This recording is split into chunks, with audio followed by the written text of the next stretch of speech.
Así regresamos a tu programa Lo que más importa. Nuevamente con ustedes, el señor Pablo Telechea.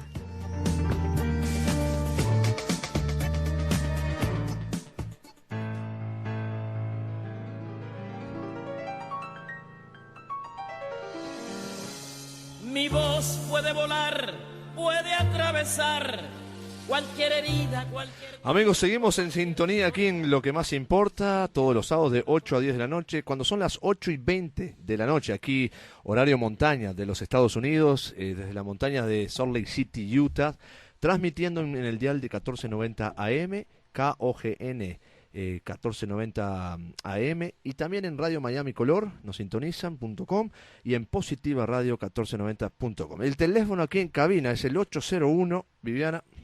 804-6799. Muy, estamos con Viviana Domínguez aquí y Fernando Cornejo.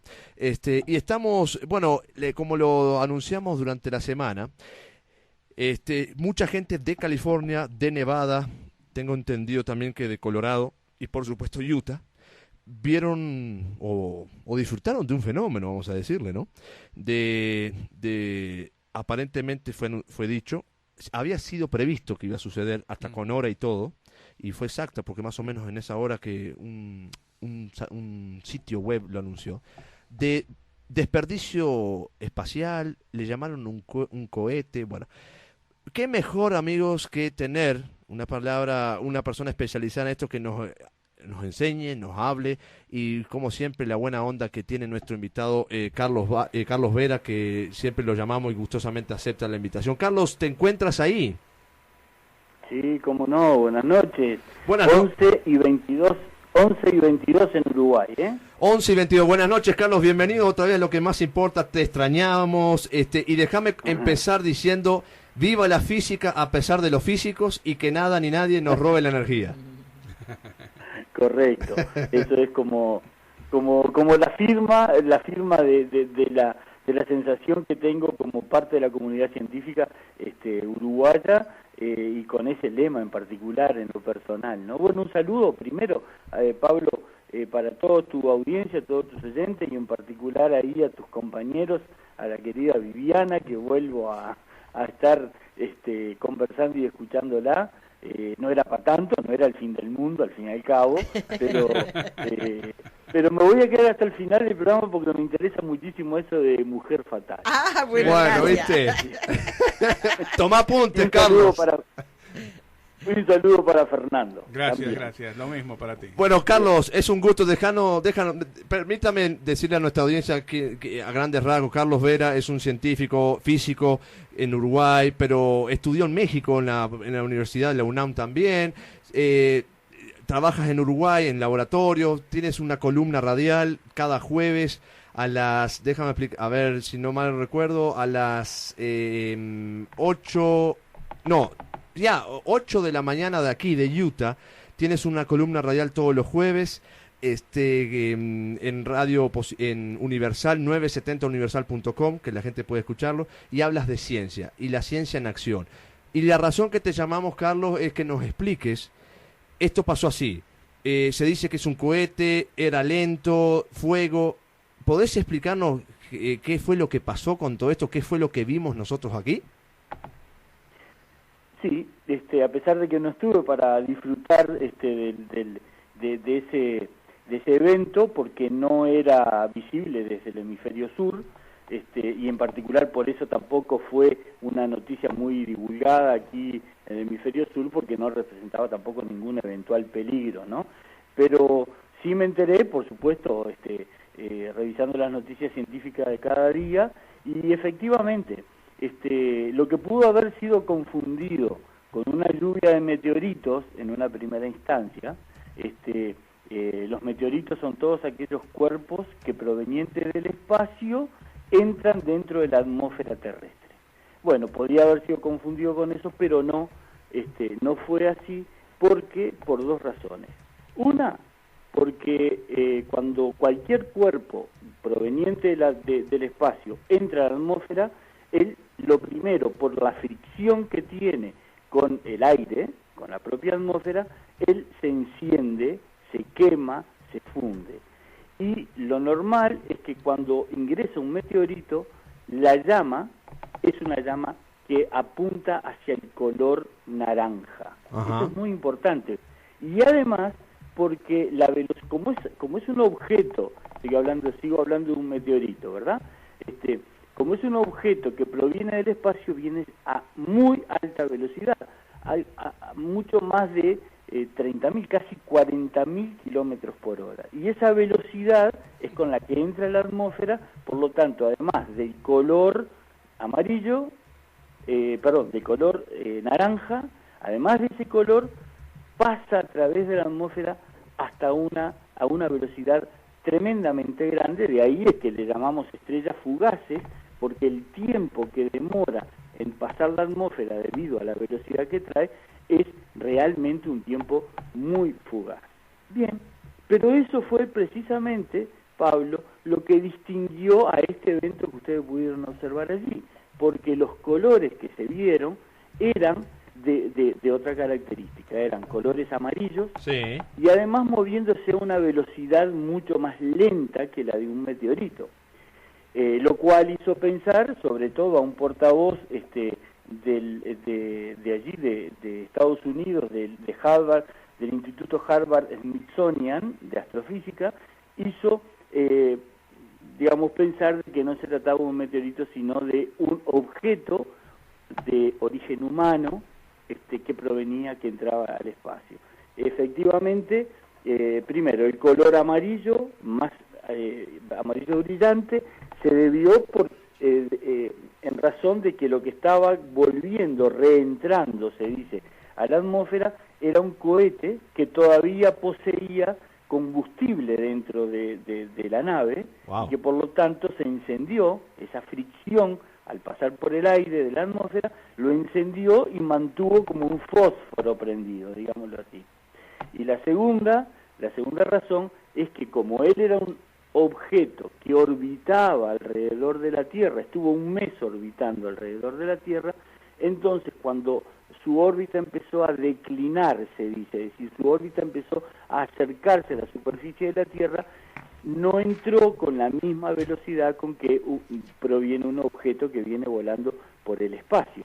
Entró a casi 10.000, 15.000 kilómetros por hora menos, es decir, alrededor de unos 20.000 kilómetros por hora, y eso hizo que se pudiera apreciar durante más tiempo, es decir, que demorara más tiempo en transitar la atmósfera. Pero, un último comentario sobre esta pregunta, lo importante es que la propia atmósfera es un escudo para nosotros. Sí. La propia atmósfera nos protege de esos objetos, tanto sean meteoritos o chatarra espacial, que entran a la atmósfera, porque la fricción es tan grande a esa velocidad que lo que ocurre prácticamente en el 99% de los casos es que ese objeto, por el calor, se evapora en la propia atmósfera sin llegar al destino, sin llegar al destino terrestre, donde hubiera podido caer y eventualmente generar daño. Es decir, Carlos, es decir que no existen posibilidades de que hayan caído residuos en la Tierra, en alguna ciudad, en algún lugar. No, en este caso no.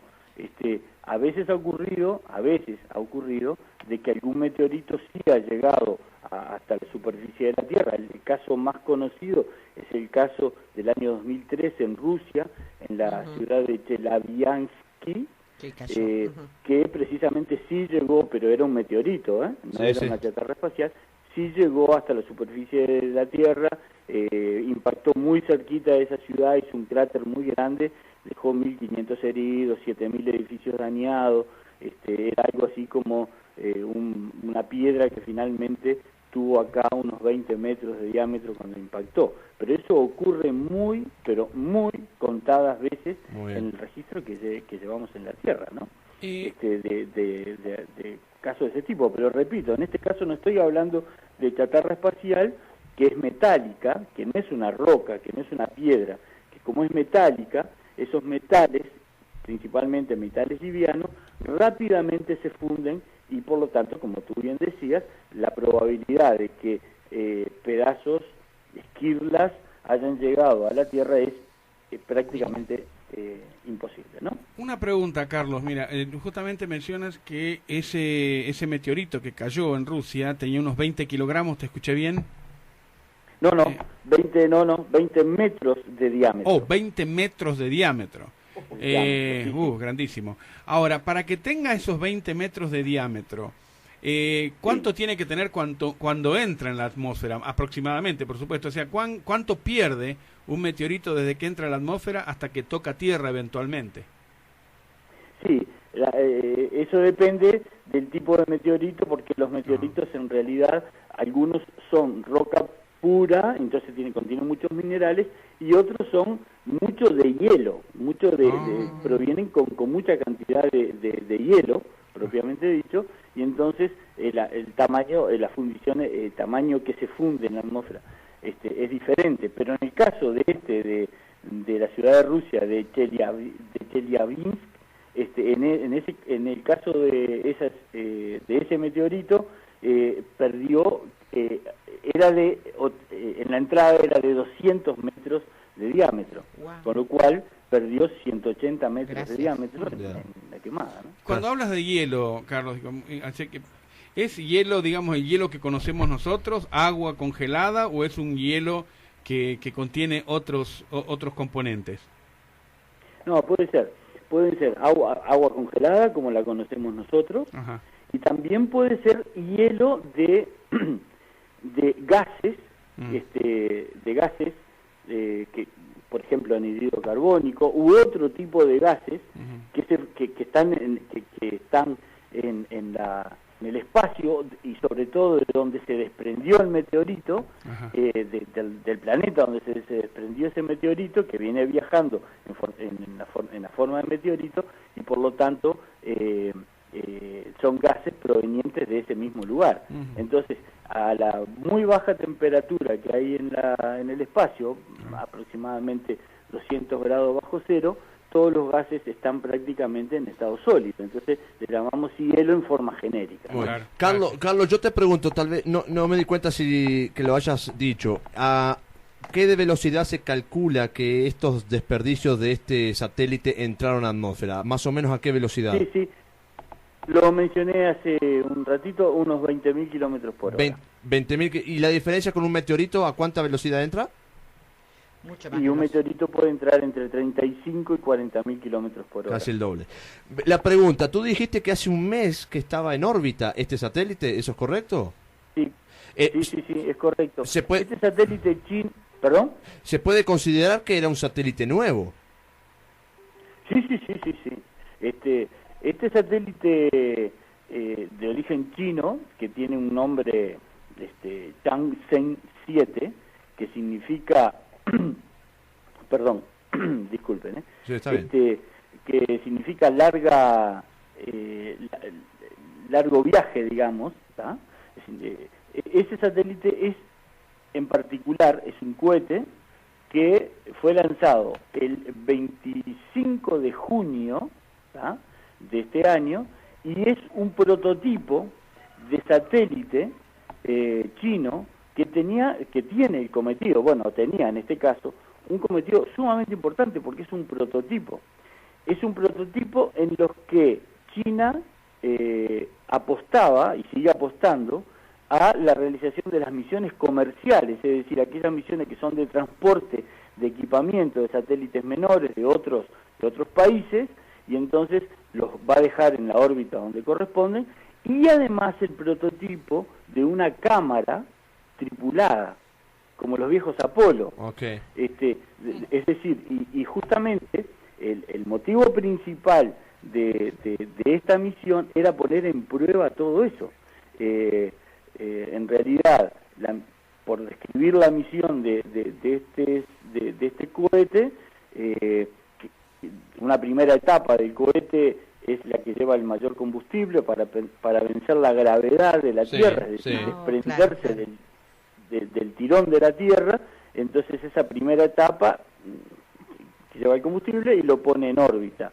Una segunda etapa del cohete situó en la posición de la órbita terrestre donde iba a quedar la cápsula, la cápsula donde van los astronautas, Sí. cuando este tipo de vuelos sean vuelos tripulados.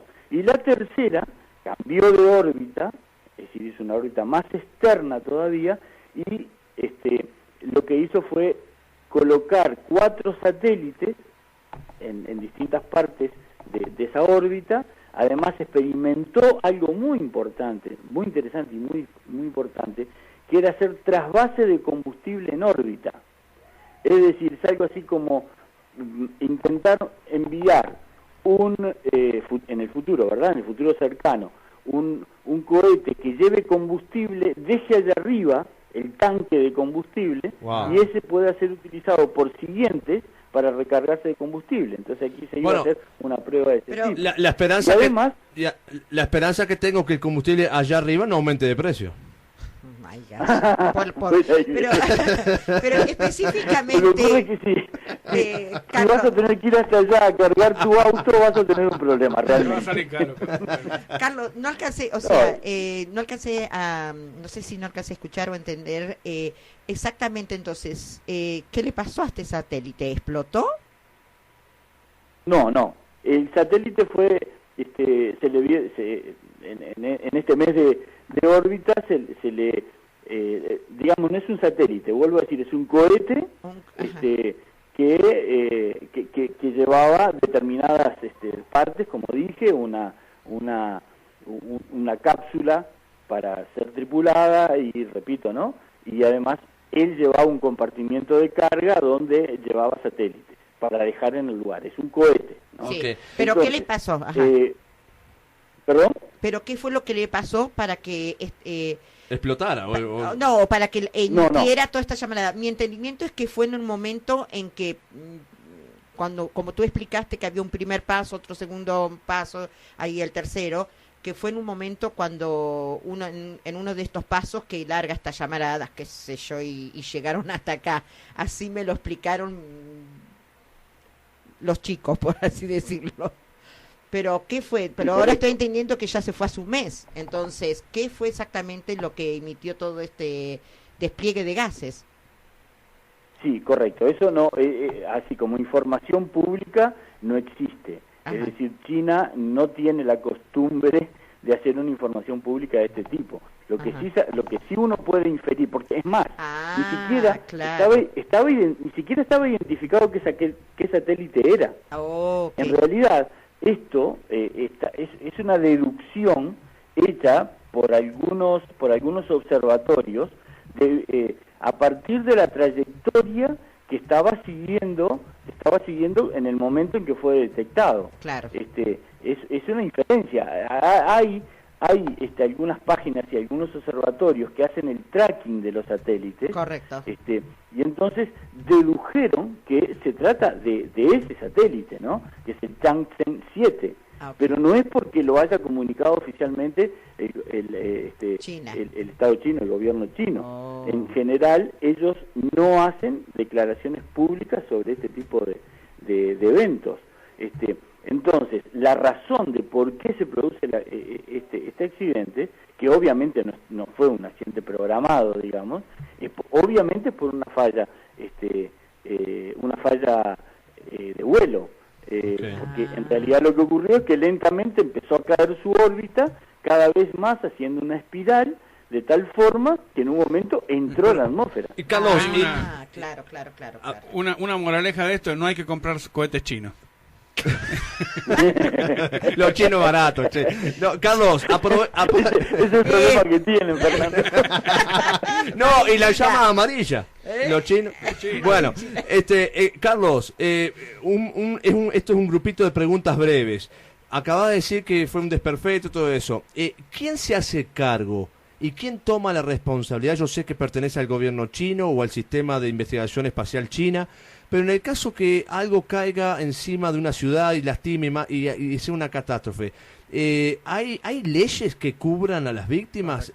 ¿Hay cosas que cubran estas responsabilidades?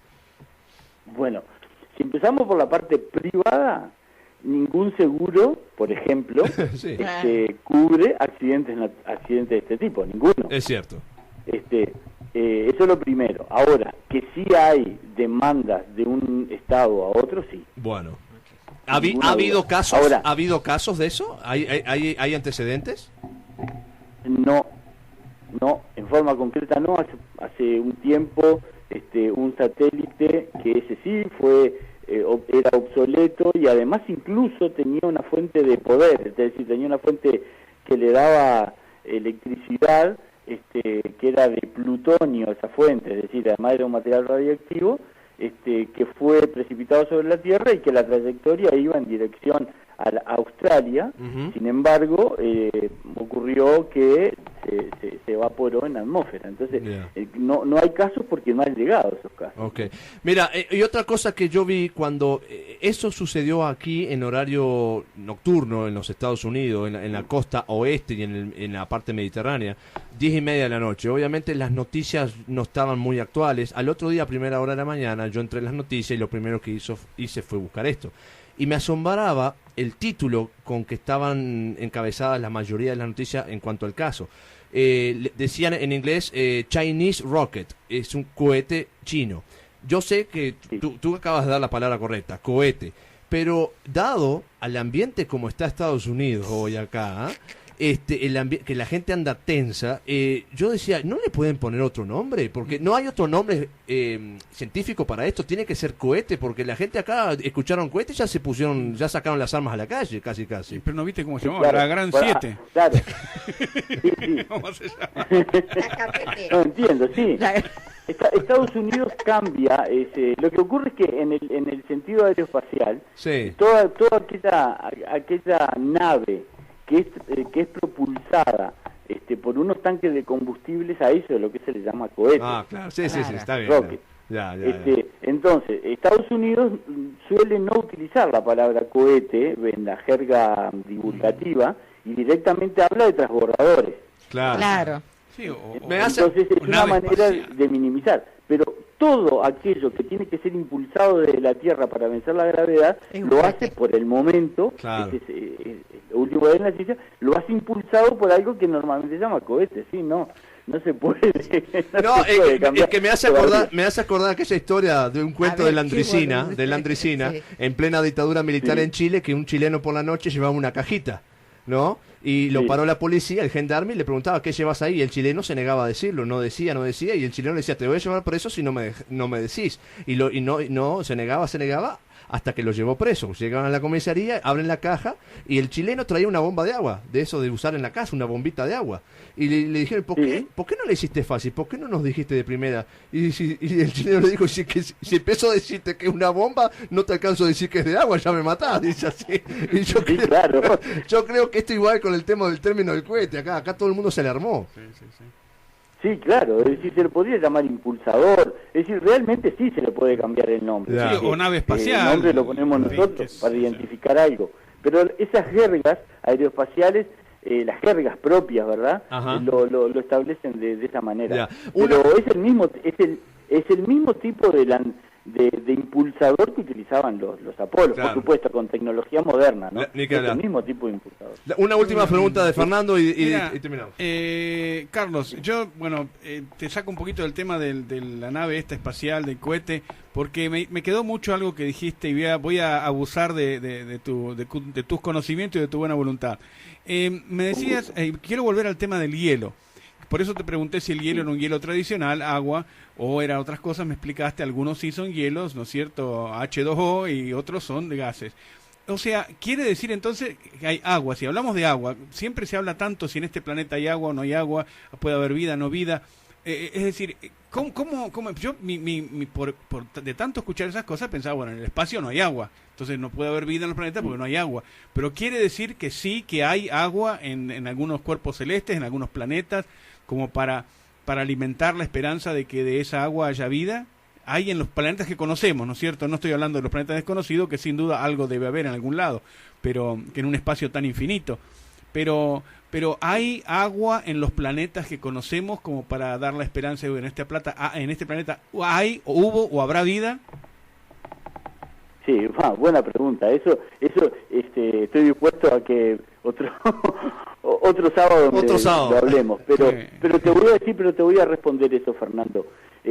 Primero precisemos que en general todo cometa, Ujú. cometa, no estoy hablando de Sí, sí, meteorito ahora, todo cometa Ajá. es la gran parte de un cometa son gases y gases congelados, Ajá. y entre ellos también agua. Eso es lo primero. ¿Cómo lo sabemos nosotros? Porque cuando miramos lo que se llama el espectro, es decir, la luz que emite esos cometas, y analizamos ese espectro, nos da igual que el espectro de agua tal como la conocemos en la Tierra. Eso es lo primero.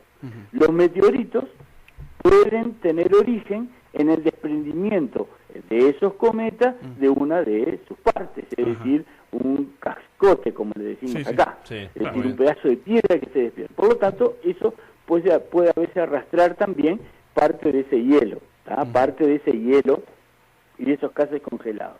Pero tu pregunta, que es concreta sobre la existencia de agua en el universo, la respuesta para la ciencia es simple, aunque parezca que no es respuesta. Si hay agua en la Tierra, Ujú. si nosotros tenemos agua, entonces ¿por qué solo nosotros vamos a tener agua? Exacto. Claro, Porque nosotros no tenemos un planeta privilegiado. claro. Somos un planeta más de todo el universo. Sí, sí. Entonces, ¿por qué solo hay agua acá y no en todos lados? Entonces, desde el punto de vista de la ciencia, el hecho de que nosotros tengamos agua hace inferir de que también hay agua. Ahora, el tema es agua en otros planetas, incluso en nuestra galaxia y fuera de nuestra galaxia. Ahora, nosotros solamente hemos explorado la Luna y Marte. De la Luna sabemos que no hay nada y de Marte sí sabemos que hay agua. Ah, ok. ¿Cómo está el agua en Marte? No como hielo fundido o por supuesto como agua líquida, sino que está formando parte de unos minerales. Está atrapada en forma química dentro de unos minerales y esa agua que está en esos minerales no se escapa cuando quiere o no se escapa cuando el sol la calienta y entonces la evapora. Es un agua que se llama de constitución. Pero hay H2O en Marte. Eso fue lo que Curiosity, que es la sonda que está allá, ya pudo demostrar. Ahora, no es un agua que sea compartible. No podemos tomar agua en Marte. Sí, sí, a eso me refiero, ¿verdad? Bueno, Interesante. En otro sábado. otro entonces, sábado vamos a hablar tenemos de que eso. hablar del universo. Hay mucho Sí, más, sí, sí. muchos temas más, Carlos. La última preguntita. Esto ya se sabía, algunos sitios de internet relacionados con lo que es el tema de espacial, ya lo habían anunciado de que esto iba a caer a cierta hora del día, bla, bla, bla. Es decir, el gobierno chino anunció que había tenido este problema con este cohete, y si fue así, No, ¿no es así? no, para Totalmente nada, no. absolutamente. No. No hubo comunicación pública del problema. Lo que ocurre es que los observatorios que están siguiendo los satélites, Sí. hay un Ok. observatorio en particular en Europa que sigue, cuando miran la trayectoria y ven que esa trayectoria es una trayectoria en espiral cayendo de esa superficie, Sí. dado que las trayectorias no cambian porque no están tripulados, entonces pueden Ok. saber perfectamente por dónde va a pasar y a qué hora va a Pero ocurrir. si otro hubiese sido el caso, ¿los gobiernos que tienen investigación espacial están obligados a reportar cuando tienen una fallida en algo? ¿Están obligados o pueden callarlo? ¿Me explico? No, eso yo no lo sé cuáles son las normas internacionales. Ok. Yo eso te lo puedo decir, pero hay algo que sí. El club espacial, Sí. que forman los países que tienen eso que tú decís, investigación espacial, deben de tener reglas internas, Exacto. igual que hay otros clubes, como por ejemplo el club atómico, que se le llama, que son aquellos países que tienen reactores nucleares. Ajá. Hay reglas internas que de comunicación de cosas, pero ojo, si el satélite es un satélite estratégico, no. Si es un satélite militar, es un satélite de observación, eso no va a haber información. Cayetano, buen muchacho. Porque- Sí, sí, claro. ya. Es Es claro. decir, Bueno. yo, pero no podría responderte la pregunta, realmente no lo sé, Ya, ok. si hay legislación internacional sobre eso. Pero por favor, Carlos, muchísimas gracias. Frío en Uruguay, me imagino, ya son casi las 12 de la Sí, noche. estamos en una noche fría. Bueno, te invito a que te quedes en sintonía si es posible para que escuches Mujer Fatal con Viviana. Sí, claro. Gracias. Santos y demonios con Fernando Cornejo y muchos temas más. Pero muchísimas gracias, Carlos. Que tengas buenas noches. Gracias, Carlos. Gracias. Un abrazo. Encantado, un gusto y a las órdenes. Y saludo a toda la audiencia. Muchas Gracias. gracias. Muy bien, qué bonita conversación siempre con Carlos. Interesante, No, pero Es una maravilla. está hablando de ciencia como si estuviera hablando uno de las papas fritas. Sí, No, no, no, sí, no. Vamos a ser sinceros. No, pero aparte lo dice tan claro. No, esa es la cosa, ahí es está. una la cosa. maravilla. Bueno, es cuando la gente domina los De temas. hablar, exacto, poder hablar en un lenguaje que el ego como uno entiende, ¿no? O sea, Me interesante. encanta. Yo estaría Comprobado, escuchándolo no todo hay el que día. comprar cohete chino. No hay que comprar tu gente chino, no. Y vos sabés que cuando le preguntaste lo del agua, está planeando mandar a Trump para allá. Sí, yo creo que sí. Que Por lo menos que tome agua, porque el agua no se le niega a nadie. En el desierto ni ya. palmate. No, Ni a Trump tampoco. Trump. Vamos a una pausa comercial, amigos, ya volvemos. Que sale de mi corazón y volará sin yo querer. Estás escuchando Lo que más importa. Ya regresamos, no le cambies.